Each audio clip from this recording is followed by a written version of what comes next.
Hello, Steve White, Steve White's 89. Okay, so Madonna's I don't search, I find has made it onto the Billboard dance charts, and it is number 45, which is a little lower than I think Crave debuted at 37, and I can't remember what numbers the other ones debuted at, but they all debuted, I guess, around the 30s, 40s. So the assumption is it will make it to number one, along with all the others, and it will be the 50th number one. Now, I have not seen the chart myself because I'm not a member of Billboard. I just saw someone else mention it on one of the Madonna sites on Facebook, and I'm assuming that's true, and it is 45 out of screen capture. Now, the assumption is it will go to number one. I don't see why I wouldn't, but I'm surprised they released it as a single, and it doesn't have much backup. It's got one remix release with three versions of the same song, and that's all, which is less than the other ones had. They all had different versions and different mixes from different people. This just seems like the last thing they sort of had that they had remixed, and they're just, well, we probably should release that as a single since we paid someone to remix it. We probably should try and get some money back out of it. But I'm having some trouble really working out Madonna's release plan for the singles and the remixes. They're all over the place, and now I'm sure some fans would say, oh, she's reinvented the way singles are re-released, she's revolutionized it. No, it's just a mess. I can't work out even which songs were singles, which were proper singles, which were promo singles, why some were on video, had videos, some didn't, some were singles but didn't have videos. I can't. And then there's the remixes, which are like released months after the singles. It seems to just have no design or plan to it, and it's a bit of a mess. And I mean, I'm looking forward to it going to number one, having 50 number ones on that chart, but some people say that chart doesn't really matter because you don't pay, that's just what the DJs play. But other people say it's the most important chart because it's purely popularity. There's no money involved because there's no money to make, so no one's paying anyone to push those singles like on the radio or YouTube and stuff like that.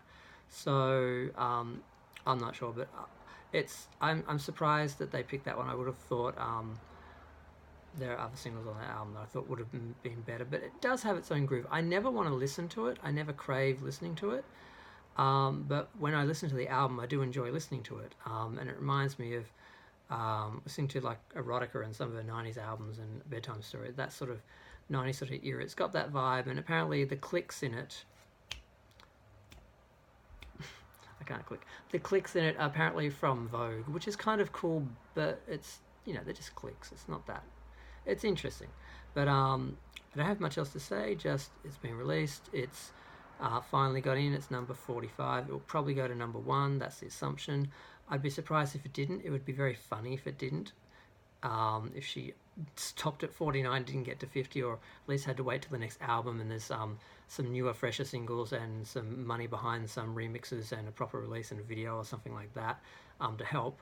But it's the dance track sort of chart doesn't really sort of work the same as the regular singles releases and that, so I don't think it's going to need all that to it just needs DJs to play it, people to listen to it, people to dance to it, and DJs to keep playing it. So we'll see how it goes. I don't think there's any other news on Madonna. I did a little video about her dating one of her dancers again. I sort of knew about it for a while. I didn't really care, but then they had some photos taken on a balcony, and then suddenly it sort of had been reported in the media, but no one really cared, and then suddenly everyone cares about it. It's on Entertainment Tonight Canada, and everyone is now talking about the fact that she's dating a 25-year-old when she's 61, and now it's a big issue, and that's being debated now. Should it be an issue because she's a woman, blah blah blah. And it's kind of interesting to see, but now no one's watching my video because there's like legitimate videos. Yeah, I don't think Madonna's done anything other than do a show, and it got some good reviews like the others, but yeah, some people are acting like it's just this revelation of theatre, and I'm like, I don't think so. I think it's a good show, and I think people aren't very objective. Like, my instinct is to say Rebel Heart is the best show because it's the one I saw, and I have the most emotional reaction to thinking about that show. But I know it's not the best, but some people are saying this is the best because it's the one they just saw and they're the most excited for it. But I don't think it's the best. But I haven't seen the whole show. I've seen about 90% of it through sneaky videos people have taken and released online in different places. So I've seen pretty much most of each song, but I haven't seen the whole. No one has done a whole recording of the whole thing, but I have seen. I know what the show looks like. I know basically what it is, and it's great. But it's. I feel like it doesn't top what she's done on the live shows. It's the same artistic level, but the production is a smaller, less sophisticated, less impressive, and that does detract from the rest of it. Even the meaning and the artistry and what she's saying can be there, and you can replace it with some sense of intimacy, which is going to affect the audience more. But when you look at it from a distance, it's not as amazing as the other shows. So that's sort of my critique from a distance, and I'm going to have another closer look at it and listen to the audio on that, and I might try and do some sort of assessment of it as a whole. But I think I need a few more sneaky videos, which people are still doing. I might do one towards the end or something, I don't know, but I'm going to go. I've talked more than enough on this. It's not a lot of news.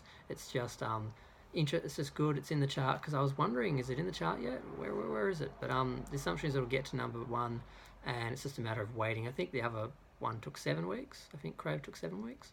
So in a month or so, we should be celebrating Madonna's 50th number 1 single on the dance floor charts. Okay, thanks.